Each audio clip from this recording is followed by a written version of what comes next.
Russian President Vladimir Putin hit out at Western nations for pitching the idea of temporarily relocating Afghan evacuees to neighboring Central Asian countries. He said that Russia does not want Afghanistan militants arriving in his country under the guise of refugees. And he said it could impact the security situation in Russia.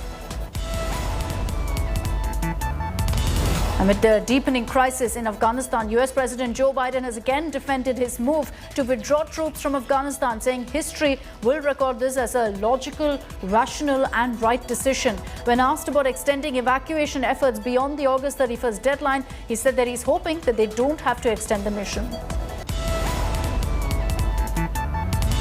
The World Health Organization and UNICEF are calling for a humanitarian air bridge to be set up immediately to allow the unhindered delivery of medicines and other aid supplies to Afghanistan.